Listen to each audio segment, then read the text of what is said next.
Good morning. Uh, I have some supply today, so let's quickly have this and finish it off. So we can move on to the next topic. So I guess it's still on the same topic. These questions are still on the same topic of work and energy, your work, energy, and power. So let's quickly see what we get with these problems. I hope you quickly watch this and send me the next questions or the next slide for the next topic. At what height must a mass be lifted in order to acquire a potential energy equal to the kinetic energy it has when it moves with a speed of 100 kilometers per hour? So, at what height will a mass have a kinetic energy? So, I think the proper translation should be, to what height must a mass be lifted in order to acquire a potential energy equal to the kinetic energy it had when it moved when it moves with a speed of 100 kilometers per hour. So that means we want to see that, okay, when a body it moves with speed of 100 kilometers per hour, we know that it has a certain kinetic energy. So we're now saying that, okay, to what height must it rise to have a potential energy that is equal to that kinetic energy? So I guess the question is quite straightforward that way. So the first thing is we find out what is that kinetic energy it had exactly. So we know that kinetic energy is given by half mv square. Okay, and where v is the speed or velocity, as the case may be, or the magnitude of velocity. So the velocity or the speed of the body, they said when it was moving with 100 kilometers per hour. So the speed was 100 kilometers per hour. Okay, they didn't give you the mass of the body because it would not matter. Okay, you get to see why it will not matter now. So this speed, we need to convert it to SI units. You can remember that in SI units, this should be in meters per second. Okay, from what we have done in the past, this should be in meters per second. So this is in kilometers per hour. So we convert it to meters per second. So whenever you have something like this, you can simply divide by 3.6. okay, so this is actually 100 over 3.6, okay, in meters per second. That is, if you want to convert from kilometers per hour to meters per second, you can easily or simply divide by 3.6. Let me check the calculator. But this is how we came about that. It is not some magic or something you need to cram. It is that what you have here is simply 100 kilometer divided by 1 hour. That's what is meant by 100 kilometers per hour. That means within 1 hour, the person will have covered a distance of 100 kilometer. Okay, so that means you will actually convert this, or need to convert this to its SI units, which is meters, and this also to its SI units, which is second. Okay, so when you do that, you're going to have 100 kilometers. So when you see the word kilo, the prefix kilo, you can remember from what we have done in the past, kilo refers to or means 10 raised to power 3. This is 100 times 10 raised to power 3, or 100 times 1000, anyhow you like it, in meters. So kilometer is 10 raised to power 3 meters. Alright, just like kilogram is 10 raised to power 3 grams. 1 hour, so we know that 60 in an hour we have 60 minutes, and in a minute we have 60 seconds. So within an hour we have 60 multiplied by 60 seconds. So this is what you're going to get from that.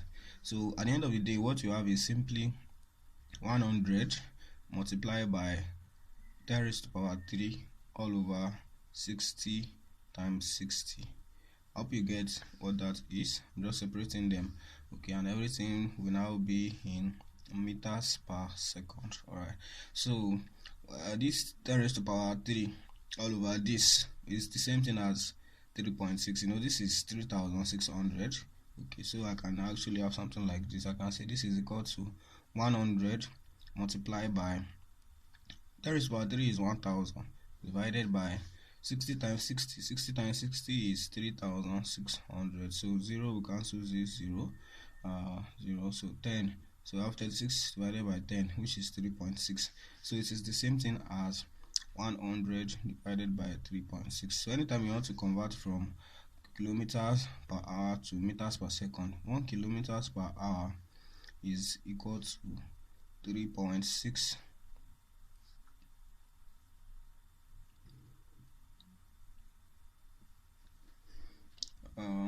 is that reasonable?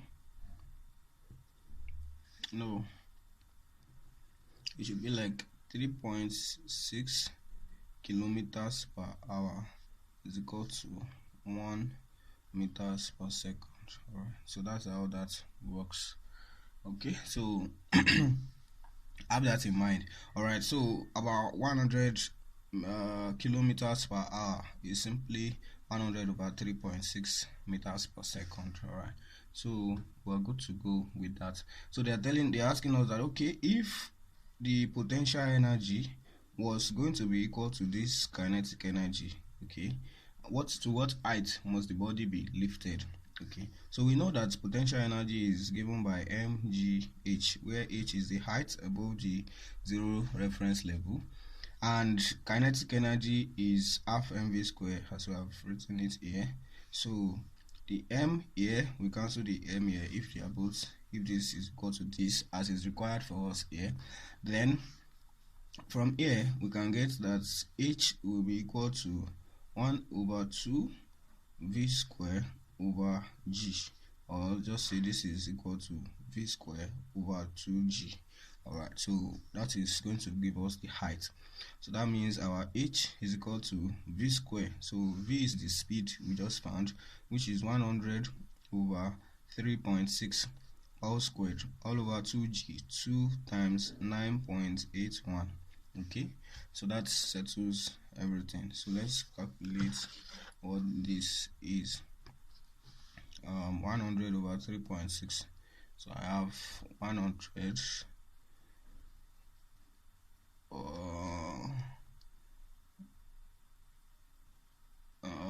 I mean 100 divided by 3.6, okay, all squared, and divided by 2 times 9.81. So that is going to give us 39.32 or 33. So this is going to be 39.3 meters. So when you raise the body, that tells you that what we have gotten now is independent of the mass of the body. So that's why the mass of the body was not supplied. Okay, whether it was supplied or not, whether it is 10 or it is 100 or it is 1 million or whatever, would not change the solution, because the mass will always cancel out irrespective.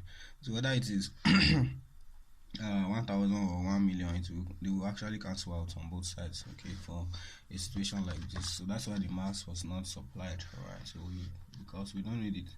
All right, so let's move to the next problem. During its motion, the potential energy of a 10 kilogram mass increases by 200 joules. So the potential energy increases by 200 joules. If the body moves with constant speed, how much work has been done by the non-conservative force? Okay, so the during its motion, the potential energy of a 10 kilogram mass increased by 200 joules. If the body moves with constant speed, how much work has been done by the non-conservative force? Okay, you can remember we talked about conservative force. Conservative force means a force whose work done, that is the work done by the force, is only dependent on the initial and final positions of the body. It does not depend on the path followed by the body. Okay, that's for a conservative force. In this case, we are talking about a non-conservative force. That means in this case, the work done on the body by the force depends on the path followed by the body. Okay, so that is why it is a non-conservative force. That is what is meant by a non-conservative force. Now this is actually what it means. Conservative in the real sense of it, like when you hear the word conservative, in politics, it means people that actually favor the status quo, or the societal, what is it now, that the people that love to preserve societal culture or societal heritages of the past. Okay, while we have progressives, people that want things to change all the time, that those woke people that will want to embrace new things all the time. So, and when you hear conservative force simply means that, now in that sense, as conservative force means that the force does not support any kind of, does not, or is not affected by any kind of wastage, so to speak. That is, it keeps, now irrespective of the path followed by the body, you will still have the force. I mean, the force does not, how do I put this now, the force is not affected by any kind of wastage of energy, such that the work it does, it does not, that if the work a force does depends on the path, it is due to the fact that while the body is moving along that path, there is some wastage or some disturbance to the energy or the force. That is why its work done can depend on the path, because depending on the path, the hindrance to it or the wastage of energy that it will come across will actually differ depending on the path. But when it is not different, okay, it tells you something, that that force is not disturbed by its surrounding. It's not disturbed by the path it takes the body through. I mean, it still maintains its efficacy, it still holds on to its characteristics, or its power, or its magnitude, or its effectiveness, all through, irrespective of the path you take it through. So that's what we mean by conservative force. It's the work it does not depend on the path it follows. That is, somebody who is conservative now in the real sense or political sense, we say that the person will not allow their environment to influence them. They will still hold on to their beliefs, irrespective of what people around them think. They will still hold on to their beliefs, it is their culture and all of that. But somebody who is progressive will be like, okay, they want to listen to everybody, listen to this, oh, what's the next thing in vague now, oh, that makes sense, okay, let's do it. But in this case now, the force holds on to everything, and it is not wearied, it is not it remains unmoved by anything, it remains unaffected by anything, okay, that has to do with the path it follows. It holds on to all its characteristics irrespective. Now look at this situation. During its motion, the potential energy of a 10 kilogram mass increases by 200 kilograms. So that means the change in potential energy is 200 joules rather. Okay, so change in potential energy of this body is 200 joules. All right, so they said the body moves with constant speed. So what is the meaning of that? The body moves with constant speed. You know that from Newton's second law, when a force acts on a body, can you remember this Newton's second law, or second law of motion, or second law of dynamics, as your interpreter or translator puts it? Then the resultant force on the body is given, or the acceleration of the body and the resultant force on the body are related by this equation. Okay, that this is the resultant force, or the same equation some write as summation of forces is equal to mass times acceleration. The summation of forces on the body is what I mean by the resultant force on the body. So please pay attention now. When a force acts on the body, there's going to be it's going to affect some kind of acceleration on the body. So, and if there is acceleration, it means definitely the speed of the body will be either increasing or decreasing, depending on whether there is positive acceleration or there is negative acceleration. But now they are telling us that the body moves with constant speed. That means the speed does not change. It means that in this case the acceleration of the body is zero. So so the acceleration is zero, but then we know that there is actually some force that acts on this body, and now they are still telling us that the acceleration of the body is zero.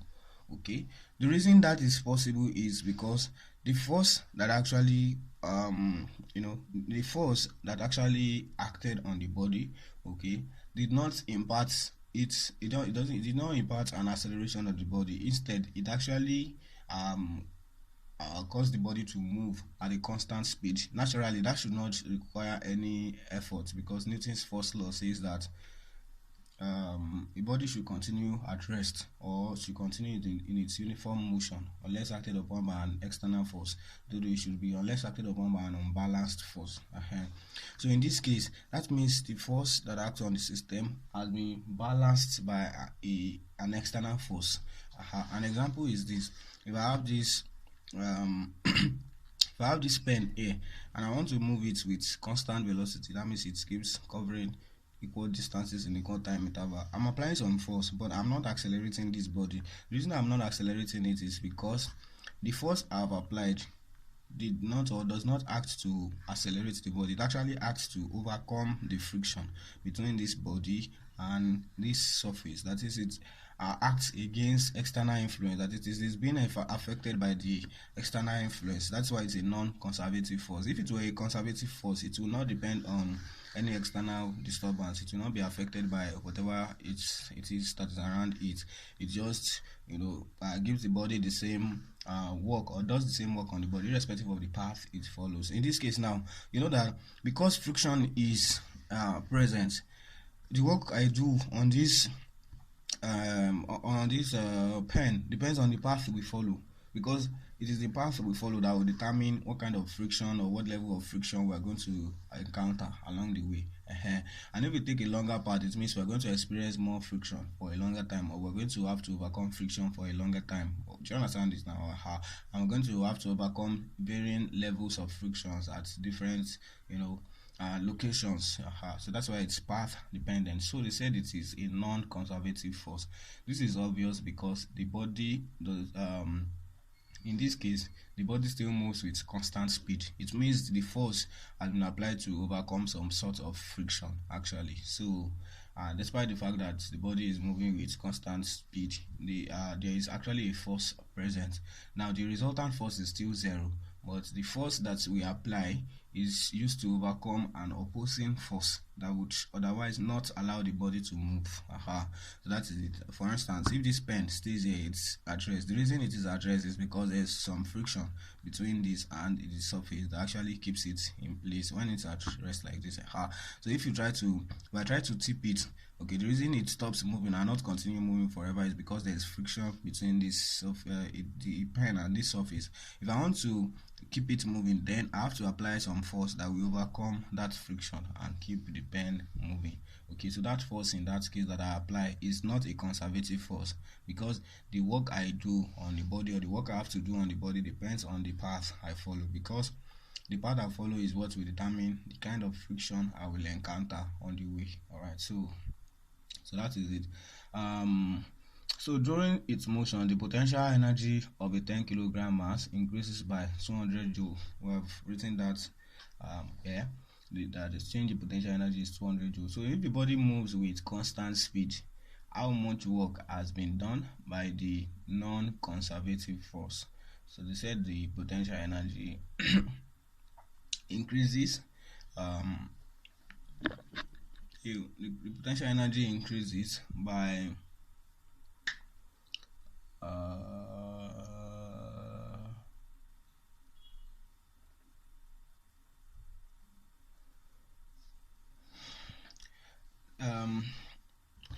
so in this case, you know that we have explained, or we have seen what the conservative force means, and then we know the principle of work and energy, and the total work that is done on the body will be equal to the change in the energy of the body, that is change in potential energy of the body plus the change in kinetic energy of the body.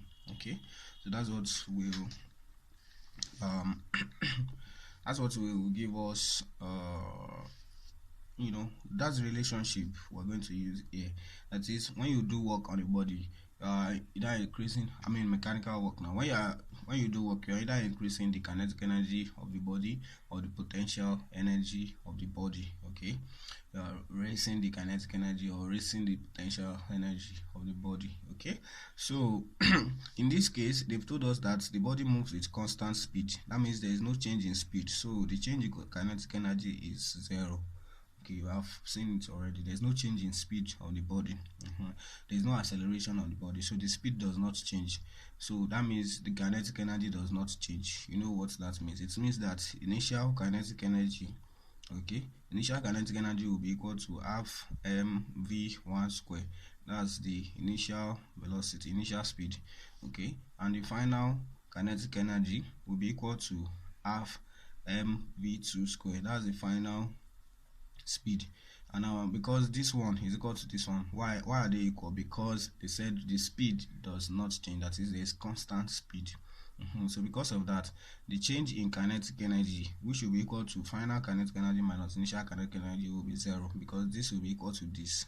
So that's why this is zero. So at the end of the day, the work done will be equal to the change in potential energy, which is 200 joules. So that is that about that. So it's a non-conservative force, and then we get that. So what will be the difference if it was a conservative force? Now, if it was a conservative force, there will be no difference at all. There will be no difference at all. Now, why would there be no difference? Because in the case of a conservative force, we will not bother about what do you call it now? We will not bother about the kinetic energy in the first place. We will only bother about potential energy, because it is potential energy that tells us potential energy is energy possessed by a body by virtue of its position. And we know that the work done by a conservative force depends only on its position. So that means if we want to find out the work done by a conservative force, we will only bother ourselves about the change in potential energy. So if it's a non-conservative force, we will bother ourselves not only about the change in potential energy, but also the change in kinetic energy. So that's the idea. That's why we have to do all of this and find out what it is first. Of course, we know that it is zero from the details we have been given in this problem. All right, so that is that about that. It is not due to any other thing. It is just due to the fact that we have this to be zero.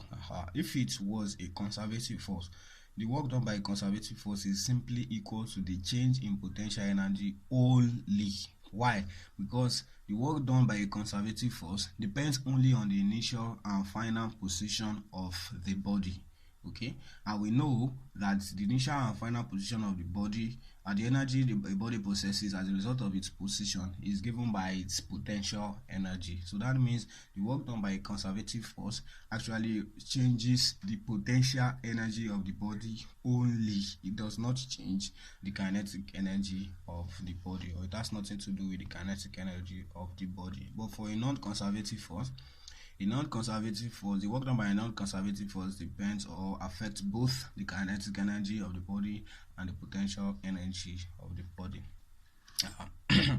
So that is that about that.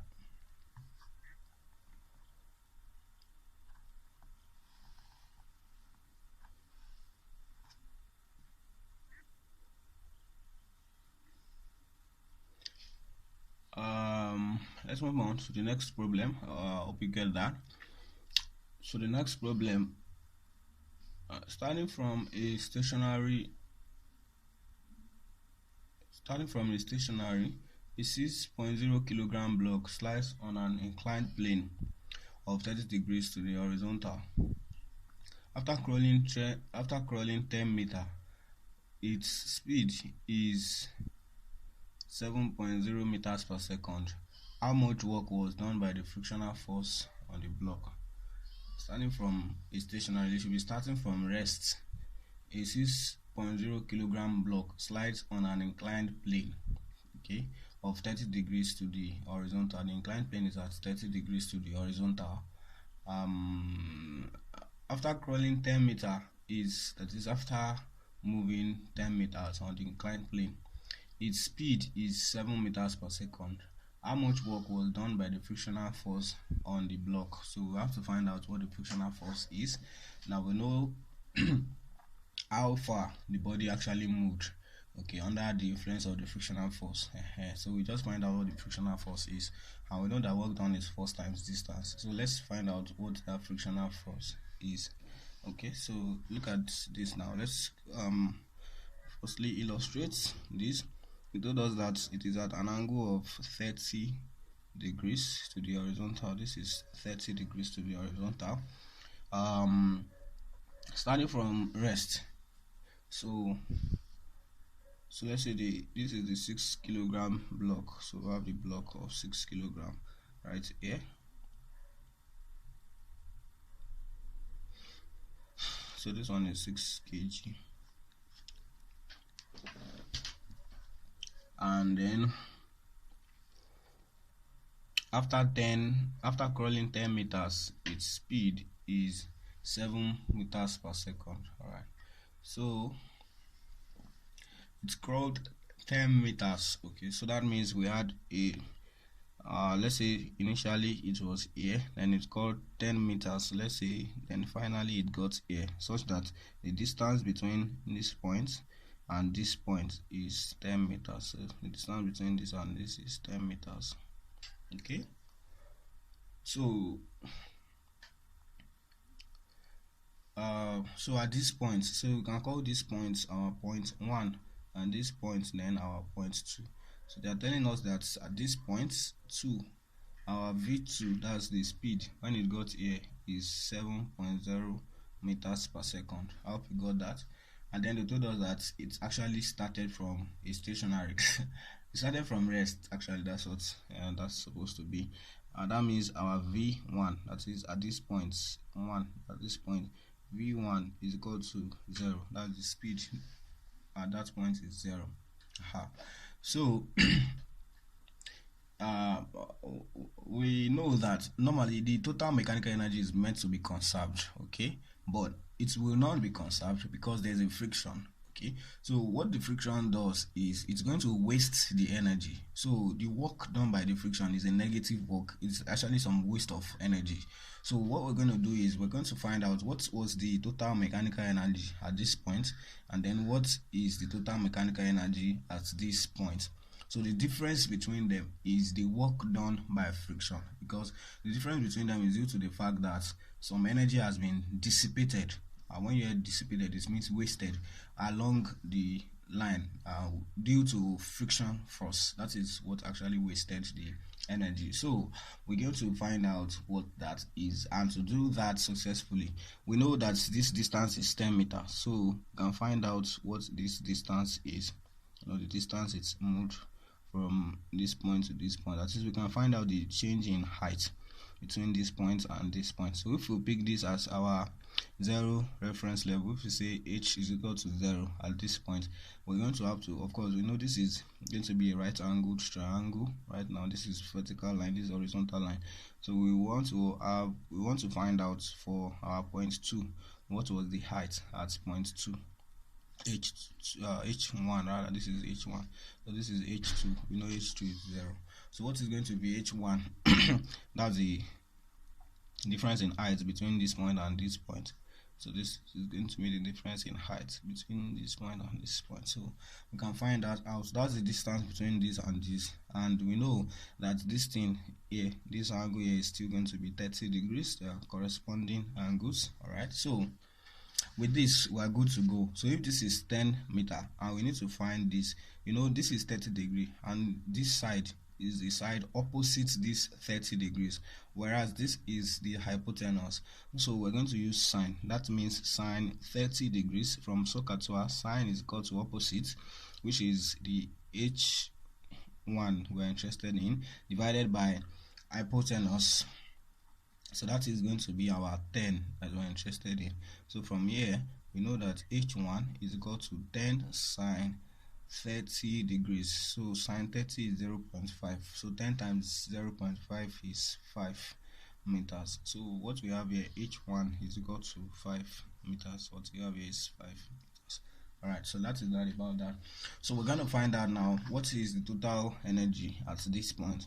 So the total energy, the total mechanical energy here will be equal to, so the total mechanical energy, or just say total energy at the point 1 is going to be equal to the potential energy at point 1.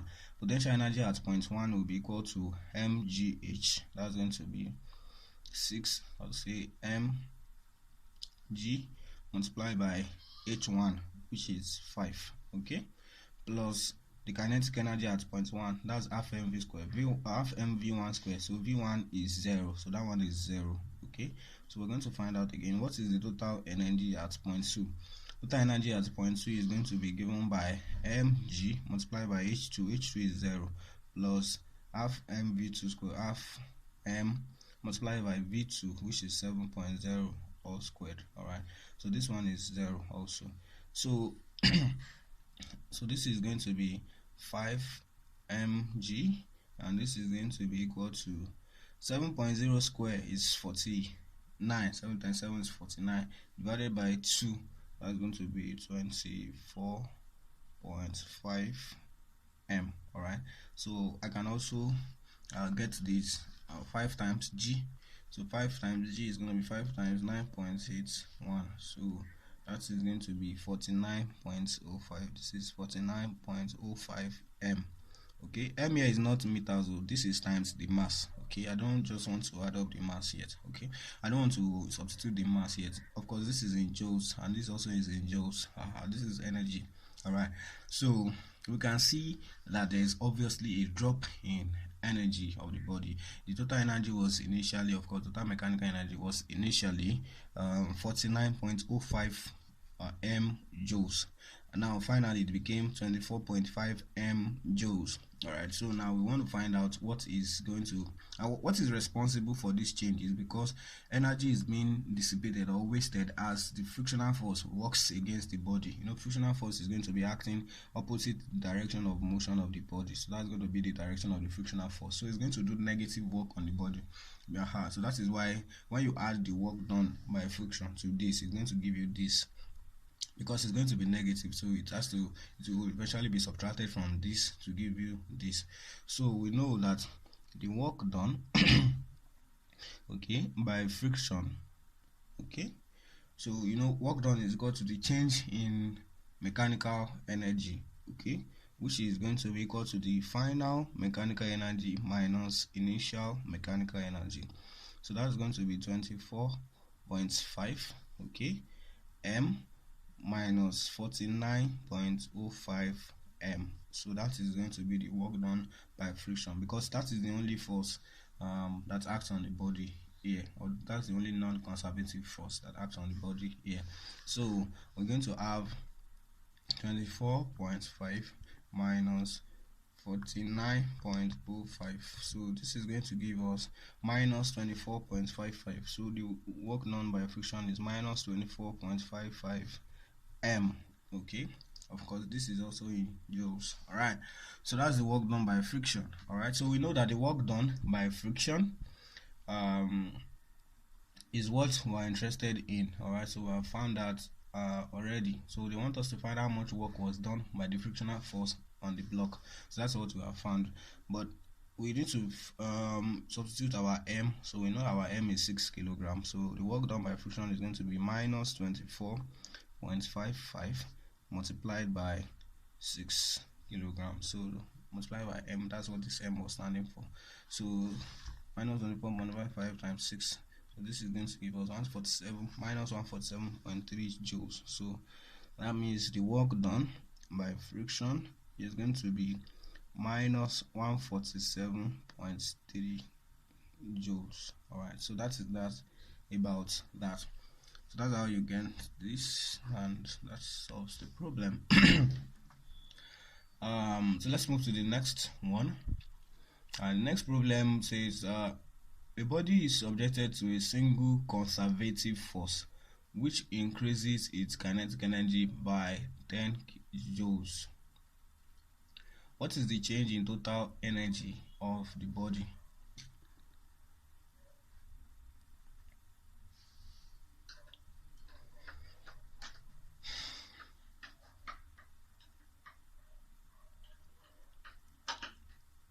The body is subjected to a single conservative force which increases its kinetic energy by 10 joules.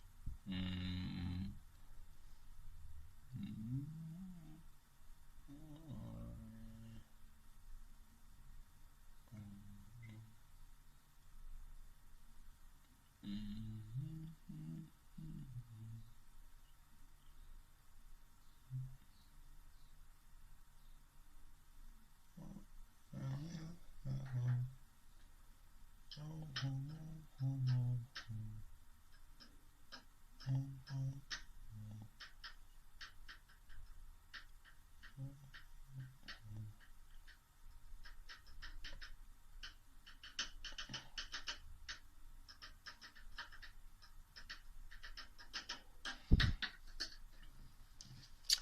So this is kind of tricky question. Look at it. Look at it. It says the body is subjected to a single conservative force which increases its kinetic energy by 10 joules.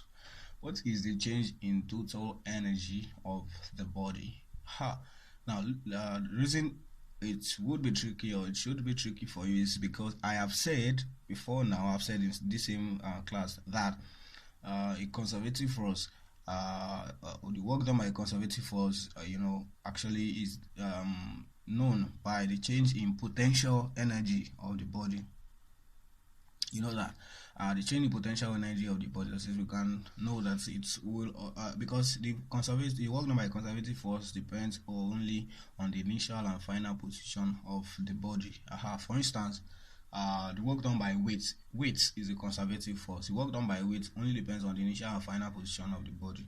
For instance, if I release this pen, it falls. Okay, so the conservative force that acts on it is weight. So the work done by the weight depends only on the initial position of this body, that is its initial height above the zero level, okay, and its final position, which is 0. So the work done by the weight is just mg multiplied by h, which is the difference in height, which is correct. Now, and that is that about that. That is actually the truth. That's the way it is for all conservative forces. But the way they've put this question out, it appears to contradict that, but it does not. The thing is what they said, it increases the kinetic energy by 10 joules. Look at this pen. If I release this pen, bam, and it falls, it was initially addressed. Now, when it falls, it actually adds some velocity before, at the instant before it actually hits the ground. It adds some velocity with which it hits the ground. So, what has happened is there has been a change in potential energy. That is, a change in the potential energy to kinetic energy. There's no energy wastage. What has happened is that difference in potential energy has been converted to kinetic energy. So that is the only difference. You know that if I actually apply some force to lift this thing up, okay, the weight of the body will have done a negative force because there is a negative change in position of the body. All right, so or a negative change. What will I call it now? Because the weight will be acting opposite to the direction of motion of the body. If this thing is going upward, the weight is acting down, so that's going to be a negative work done by the weight. But when this thing is moving down, that's going to be positive work done by the weight, and that work is given by the change in potential energy. That is certain because weight is conservative force. But now they said the conservative force also brought about an increase in kinetic energy by 10 joules. Yes, that is possible. Why? Because that change in potential energy is what has happened is that the potential energy has not been wasted. I told you something conservative force will not bring about or is not affected by a wastage in energy. So the energy conversion that has taken place, or the change in potential energy that has taken place, has also equally brought about some change in kinetic energy. That means it's either the potential energy, if the potential energy decreases, that decrease has probably been converted to kinetic energy, yeah, or most likely converted to kinetic energy. So if if the, what is it now, if there's an increase, it is due to another force that actually brought about the increase. But in that case, if we want to deal with the work done by the conservative force, we will not bother about again the distance. We just bother about what was the initial position, what is the final position. So if we want to bother about the work done by a conservative force, we only trouble ourselves with the initial position and the final position. So that is basically correct. Now they said that when that happened, there is a change in kinetic energy by 10 joules, which is given here. So they said it's change in kinetic energy, which is actually 10 joules. So it's a conservative force. What is the change in total energy of the body? Okay, what is the change in total energy of the body? All right, so we want to find out what is the change in total energy of the body. So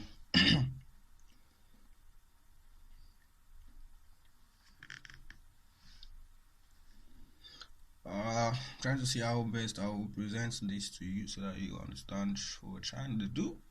So the thing is this: we know that it is conservative force. So the work done by a conservative force is equal to the change in potential energy of the body. That is basic. Now we also know that the total mechanical energy of a body is equal to the potential energy plus the kinetic energy. Okay, so they want us to find the change in total energy, that's the change in total mechanical energy of the body, which will be equal to the change in potential energy plus the change in kinetic energy. Okay, so we know that the work done is given by the change in potential energy. Now how come we have a change in kinetic energy? I'm going to tell you the answer, then I'm going to give you an illustration so you understand it. Now look at it. How come we have a change in kinetic energy? I've told you the change in kinetic energy is also due to the change in potential energy. So what happens is, if there's an increase in a decrease in potential energy, there's definitely going to be an increase in kinetic energy. So because there's no possibility of wastage, because this is a conservative force. It's just like if I drop a stone from a certain height, okay, initially when it was at that height, its velocity was 0. That means its kinetic energy was 0. When I release it, the only force that has on it is the weight, and that weight is a conservative force. So its dropping down will effect a change in potential energy. Why? Because its position has changed, which is given by the work done by the weight. That is fine. At the same time, while its potential energy has decreased because it dropped down, its height above the 0 level has decreased, so its potential energy has decreased. Now that decrease in potential energy has been compensated for by an increase in potential energy. Hope you get this idea. In another news, look at it. If I throw up a stone, now from the ground level, if I throw up the stone will have to leave with a particular velocity, and as the stone goes up, its velocity keeps decreasing until it gets to the final height. When it gets to the final height, the velocity will become 0. That is, the stone will stop moving and it will drop. So that's also is the same case, because when the stone is in the air, it is only acted upon, of course in the absence of friction, it is only acted upon by its weight, which is a conservative force, and the work done by that weight will be equal to the change in potential energy of the body. In terms of magnitude, it will be equal to the change in potential energy of the body, which will be which will be given by the height it was initially and the final height it got to. At the same time, there is now also a change in kinetic energy, which will be the same, but they will have opposite signs. I hope you get this idea. If I drop a stone, okay, it's being dropped, or it's while it drops down, it is only acted upon by a conservative force. Okay, so there's going to be a change, that is a reduction. That is, there's going to be a negative change in its potential energy, because it was initially at a high height or a high level. It is now coming to a low level. Okay, at the same time there will be an increase. That is, that drop, okay, the energy difference will not be wasted. The energy difference will instead be converted to kinetic energy. So when there is a decrease in potential energy, there's going to be an increase in kinetic energy. So that's the idea.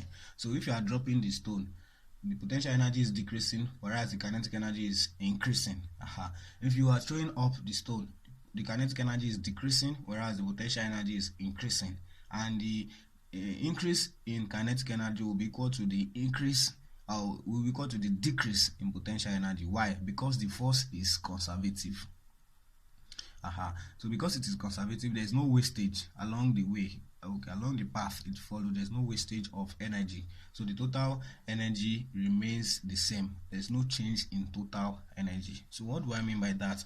Now, because there is a change in kinetic energy of 10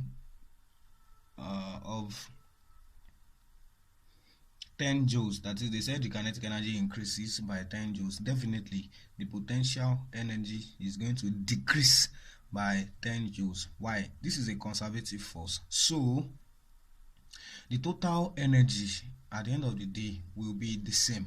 Do you understand what I'm saying at all? That is, the total change in energy at the end of the day will be zero. I said the total energy will be the same, which means the total change in energy will be zero. Why? Because as it drops down, for instance, the potential energy decreases, whereas the kinetic energy increases at the same value. That is, the decrease in potential energy is going to be equal to the increase in kinetic energy. Why? Because the force is conservative, because the force does not lead to any is not affected by its environment or its motion or the path it follows. It does not bring about any wastage, or it is not affected by any wastage of energy. It is conservative. So that means we can say that when we are dealing with mechanical systems and we are dealing with conservative forces, okay, the change in potential energy, okay, brought about by conservative force is going to be equal to the negative of the change in kinetic energy brought about by the same conservative force. So that is the idea. So when the potential energy increases, the kinetic energy will decreases, with the same value. When the kinetic energy increases, the potential energy will decrease at the same value. Why? Because the force is conservative. There is no wastage of mechanical energy. So the total change in mechanical energy will be equal to the change in potential energy, which is minus 10, plus the change in kinetic energy, which is plus 10. So at the end of the day, there will be no change in total mechanical energy, or the total energy of the body. That is it. So for a conservative force, you will not have a change in the total energy of the body, because the change in kinetic energy is also brings about an equal and opposite change in potential energy. Is brought about by an equal and opposite change in potential energy. So that is that. Does not mean the work done by the body is zero. The work done by the body is equal to the change in potential energy. So in this case, the work done by the body will be just equal to minus 10. So that is that about that. Alright. I hope you got that. The change in potential energy of the body is equal to the change in kinetic energy of the body. Alright.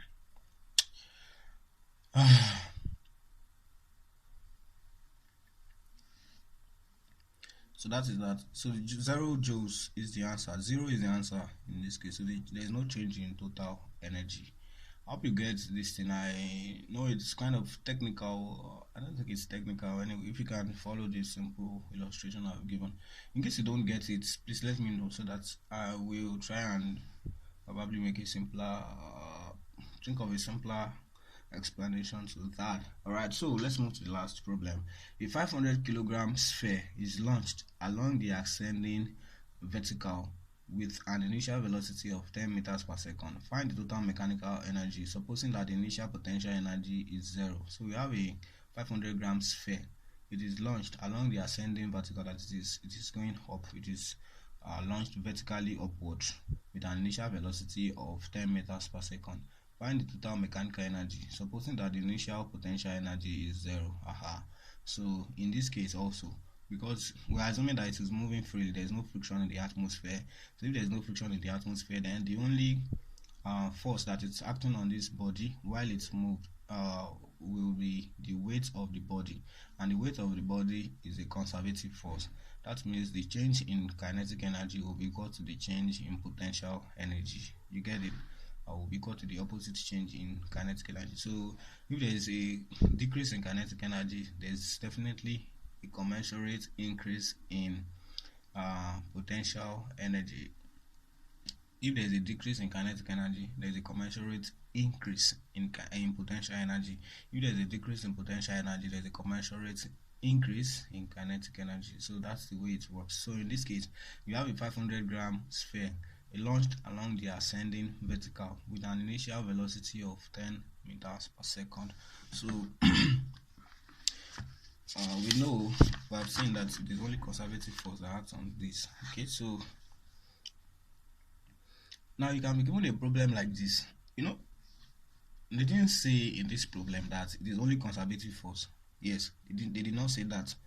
It's like I'm the one that is assuming that it is only conservative force. Yes, that assumption is correct. This is why they did not tell us what the initial and final velocities are. If they told us what the initial velocity is at the point and the final velocity at the point, and we get the total mechanical energy at this point and the total potential and the total mechanical energy at another point, I will now find them to be different. That means we have established that the force responsible is not a conservative force. Yeah, so that was what happened in the case where we had to deal with frictional force. When friction was present, of course, that already disrupts the system. That means the total energy of the system is going to change, is going to decrease because friction is present. But in this case, we're assuming that, and it's a valid assumption because there's no detail in this problem that negates it. So in this case, it's a valid assumption that the ball, or the sphere, when it is in the atmosphere, okay, is only acted upon by its weight. That means we are assuming that there's no friction force or there's no viscosity in the atmosphere that will affect its motion. That's a valid assumption. Why is it valid? Because there is no detail about that in this problem. Okay, so let's look at it now. So they said it was launched along the ascending vertical. That is, it was moved upward. So it was initially at a certain level, let's say level 1, then it got to a particular level, say level 2. So it was launched with an initial velocity v1 is equal to 10 meters per second. So supposing that the initial potential energy is 0, so they said we should find the total mechanical energy. So they said the initial potential energy, that's the potential energy at this point, they said it is 0.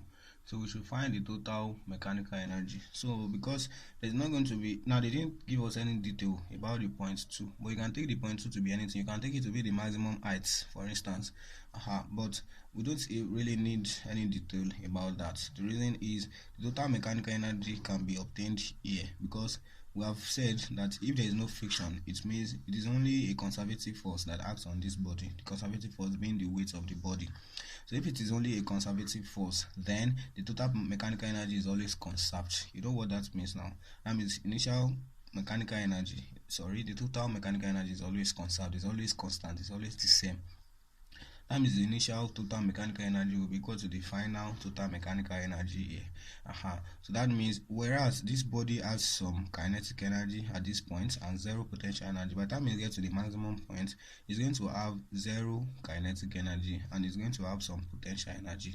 So there has been a decrease in kinetic energy, which is equal to the increase that happened to the potential energy. Why? Because there is only a conservative force acting in this system. So that's what we explained, or I explained in the previous question, right? So in this case, the total mechanical energy is the same here and also here, but we're not interested, or we have not been asked to find anything, or we don't need to even find anything here. So they want us to just find the total mechanical energy. The total mechanical, unlike the previous question that says we should find the change in the total energy of the body, this one wants us to find the total mechanical energy, not the change. If it was the change, because it is also under conservative force, the change will still be 0. So in this case now, we have total mechanical energy will be equal to the total mechanical energy here is the same as total mechanical energy here, is the same as total mechanical energy here, same as total mechanical energy here, same as total mechanical energy here, same as total mechanical energy here. Any points, because it is under conservative force, which does not waste energy. So that's that about that. So so the total mechanical energy will just be equal to kinetic energy at any point plus the potential energy at the same point. So we're using this point. This will be equal to half m. So we're given m is 500 gram. 500 gram converted to kilogram. You have to convert to the SI unit, and the SI unit of mass is kilogram, and you know that 1 kilogram is 1000 grams. So this is going to be 500 over 1000 in kilogram. All right, multiplied by v squared. So v is 10 all squared plus the potential energy, which is mg H. So they told us the potential energy is 0 at this point. So that's so at the end of the day, I'm going to have 1 over 2 multiplied by 500 over 1000 is also 1 over 2, then multiplied by 10 square. So that is 10 square is 100. So 100 divided by 2 is 50. 50 divided by 2 is 25. So this is 25 joules. That's the total mechanical energy of the body. All right. So I hope you get this idea. Now please let's go through the slides again. Go listen to these explanations I've given you once again. If you understand this well, you should be able to solve other problems or any other problem you may come across in your exam. So wish you all the best. So if you have any part that is yet unclear, let me know. Just find them out in our chat so that's how I address them in the next class. Thank you.